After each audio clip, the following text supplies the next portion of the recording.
안녕하세요 여러분. 자소서 면접 전략 특강 입시닥터 윤사부 여러분들과 함께 6번째 강의를 시작을 해볼 텐데, 면접 2번째 강의입니다. 면접을 어떻게 하면 잘할 수 있느냐 라고 이야기를 하면 일주일만 연습하면 윤중구처럼 면접한다? 뭐 이런 느낌이죠. 어쨌든 선생님의 세 개의 강의를 듣고 그에 맞게 준비를 하면 여러분들이 생각하는 것보다 훨씬 더 의미 있는 면접의 결과를 만들어낼 수 있을 거예요. 지난 강의에서 선생님이 입시닥터 윤사부가 말이에요, 여러분들에게 면접을 왜 하니? 뭐 이런 거 이야기했죠. 그 대단히 중요한 질문이에요. 우수한 학생 선발하고 싶습니다. 그럼 우수함이 뭐니? 뭐 이런 이야기들을 계속 해줬는데, 6번째 강의, 면접 2번째 강의에서는요, 이제 미국의 유명한 학자인 메라비언이라고 하는 사람이 이야기했던 내용으로 출발을 한번 해볼게요. 의사소통을 하게, 상대방과 의사소통을 할 때 정말 중요한 게 뭐냐라고 이렇게 조사를 해봤어요. 그랬더니 놀랍게도요, 시각적인 요소가 55%, 그리고 청각적인 요소가 38%, 그리고 말의 내용이 7%를 차지하더라는 거예요. 이게 메라비언의 법칙이거든요. 그러니까 실제로는 놀랍게도 의사소통을 할 때 이 의사소통의 93%는 비언어적인 요소들이라는 거예요. 와, 진짜 장난 아니죠. 여러분들이 면접장에 들어갔을 때 시각적인 요소 그리고 청각적인 요소가 매우 중요하게 작용할 수도 있다라는 거예요. 물론 뭐 말의 내용을 아무렇게나 해도 합격한다 이런 내용은 아니에요. 그러나 커뮤니케이션을 할 때 중요한 요소 중에 하나는 분명히 이렇게 나온다라는 거예요. 그러니까 우리가 면접장에 들어가서 제대로 된 면접을 하기 위해서 정말 중요한 것이 무엇이냐라고 이야기를 했을 때, 시각적인 요소도 되게 중요하고요. 그리고 청각적인 요소도 중요하다. 그리고 말의 내용은 당연히 중요하겠죠. 근데 이제 시각적인 요소는 뭐냐? 그럼 잘생기고 예뻐야 되나요? 아니에요, 여러분. 단정한 거. 그게 되게 중요하죠.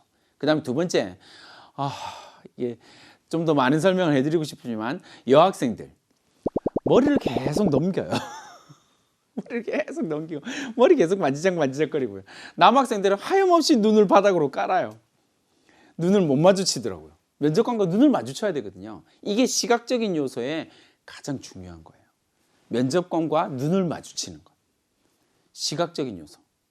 이해됐죠? 그런 시각적인 요소. 막 면접하면서 선생님도 지금 계속 며칠째 학생들 면접을 하고 있거든요. 막 건들건들거리는 학생들도 있고요. 막 손이 막 이렇게 되는 학생들도 있고요. 입 막고 막 이런 학생들도요. 말할 수 없이 어지러운 학생들이 많아요. 그러니까 면접을 할 때는 시각적인 요소들을 최소화시켜야 돼요. 나한테 집중할 수 있도록. 이해됐죠? 내가 면접관이 대체로 3명이다라고 이야기를 했잖아요. 그러니까 여러분들이 10분 내지는 뭐 8분 이렇게 면접을 하는 시간 동안 그 3명의 면접관들을 계속 돌아가면서 봐야 돼요. 이게 시각적 요소에서 가장 중요한 요인이거든요. 저 면접자가 면접관에게 집중하고 있다는 사실을 보여주고 있고, 그게 되게 중요한 거거든요. 그 다음에 최초 하나의 역량을 강조하기 위해서 쭉 1분 정도의 답변을 하는 게 정상적이거든요. 가장 좋은 거 1분짜리 답변이거든요. 길이가 너무 길면 지루해지고요. 길이가 짧으면 성의 없어 보이거든요. 그래서 대체로 1분이에요. 정확하게는 50초에서 1분 10초 사이거든요. 근데 어쨌든 그렇게 놓고 본다면 그 1분이라는 시간 동안 제스처는 딱 한 번 정도, 자기가 진짜 중요하게 강조하고 싶은 역량에서 딱 한 번 정도만 쓰시면 돼요. 이게 시각적인 효과. 시각적인 요소가 되고요. 청각적인 요소에서 중요한 건 뭐냐면요, 면접을 할 때 말을 얼버무리는 학생들이 진짜 많아요. 그러니까 말을 끝맺음을 명확하게 할 것, 문장 자체를요. 이렇게 생각합니다. 저는 이러이러하다고 알고 있습니다. 이렇게 하지 말고요. 말을 얼버무린다든지 발음을 정확하게 하지 않는다든지 이런 모든 것들이 청각적인 요소입니다. 목소리가 좋고 나쁨은 별로 중요하지 않아요.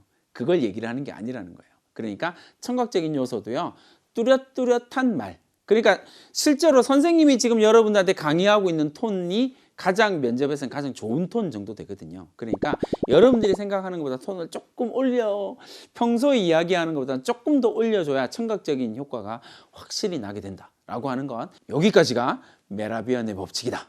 그러니까 시각적인 요소도 중요하고 청각적인 요소도 중요하다라고 하는 부분, 말의 내용이다라고 이야기를 하는 부분은 이제 지금부터 선생님이 이야기할 거예요. 합격하는 면접의 기술. 빠밤.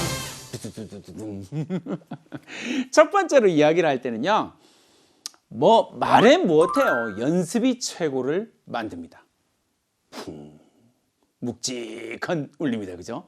연습이 최고를 만듭니다. 그러니까 면접은 카메라 켜놓고요, 면접하세요.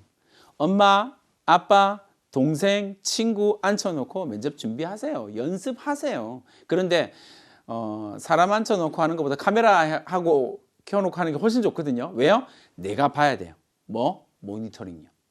연습을 할 때 녹화해서 모니터링은 반드시 해주셔야 됩니다. 그러면 뭐가 보이냐면요, 내가 막 이렇게 쓸데없이 손짓 발짓하는, 발짓까지는 안 보이니까 손짓하는 거 이런 것들 막 보이거든요. 그런 버릇 고쳐야 돼요. 그리고 내 말투에서 나타나는 되게 독특한 버릇들이 있거든요. 그런 것들을 필터링 해주면 청각적이고 시각적인 요소들을 걸러낼 수가 있게 돼요. 이해됐죠? 합격의 첫 번째 기술, 연습해야 된다, 모니터링 해야 된다 라고 하는 거고요. 두 번째, 선생님이 면접을 준비하는 모든 학생한테 끊임없이 강조하는 게 뭐냐면요, 면접은 99.9%가 자신감이지 라고 이야기를 해요. 왜 그럴까요, 여러분? 자신감을 가지면 살짝 웃는 얼굴이 될 수밖에 없어요.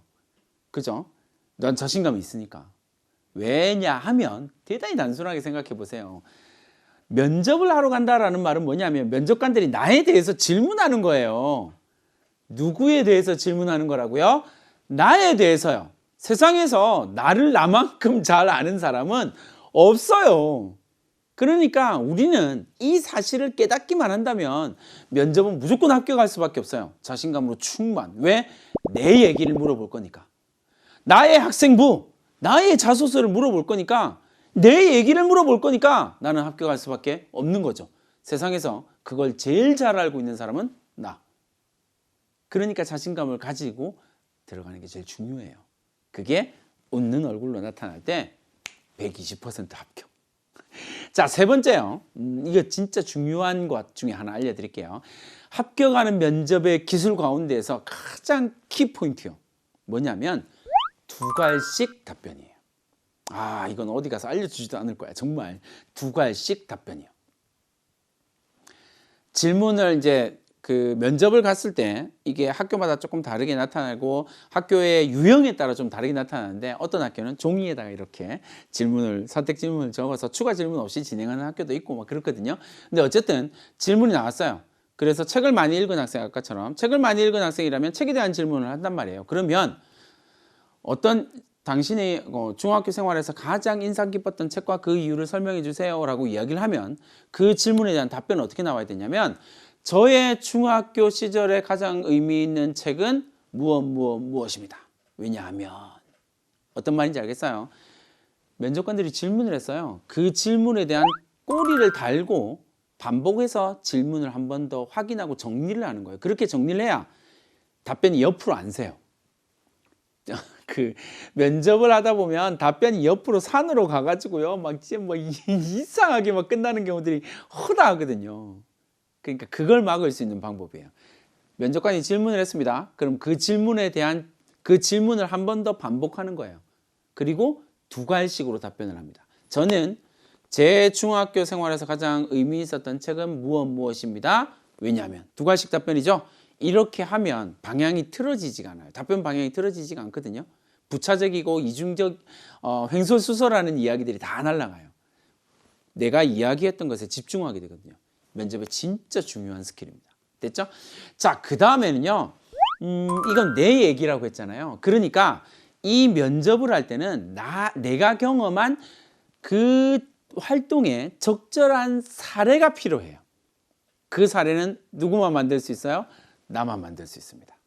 적절한 사례를 가지고 근거를 제시한다라고 하는 것 기억해 두시고요. 기왕이 나왔으니까 하나의 팁을 더 드리도록 하겠습니다. 뭐냐면요, 이건 이미지 트레이닝이라고 하는 거예요. 많이 들어본 단어죠? 좋아요. 자, 이제 눈을 감고요, 여러분. 이렇게 생각해 보세요. 눈을 감고 시키는 대로 해. 눈을 감고 레몬을 입에 꽉 깨무는 상황을 상상해 보세요. 상상. 아주 디테일하게 상상을 하세요. 자, 문제가 하나 생깁니다. 뭘까요? 내가 머릿속으로 레몬을 꽉 깨무는, 레몬을 막 먹는 그런 상상을 하는 것만으로도 선생님도 지금 침이 막 나오고 있어요. 왜요? 우리의 두뇌는 놀랍게도요, 이미지 트레이닝을 하는 것, 상상하는 것과 현실을 잘 구분 못해요. 몸이 반응을 한다니까요. 침이 막 나온다라는 건 내가 신 걸 먹었다라는 반응이거든요. 그러니까 이미지 트레이닝은 어마어마한 효과를 발휘하게 되어 있어요. 그러니까 어떻게 하자고요? 면접 상황 자체를 계속 이미지 트레이닝을 하셔야 돼요. 그럼 어떻게 될까요? 떨지 않고 들어가게 됩니다. 익숙한 거거든요. 내가 계속 연습했던 거고요. 그 상황 자체가 익숙해지는 거거든요. 그러니까 떨지를 않게 돼요. 이게 진짜 중요한 방법입니다. 그러니까 이미지 트레이닝을 하세요. 근데 머릿속으로 눈 감고 머릿속으로 면접하는 상황을 막 이미지 트레이닝을 할 때 대충 면접을 이렇게 하는 거구나 라고 생각하면 효과가 없어요.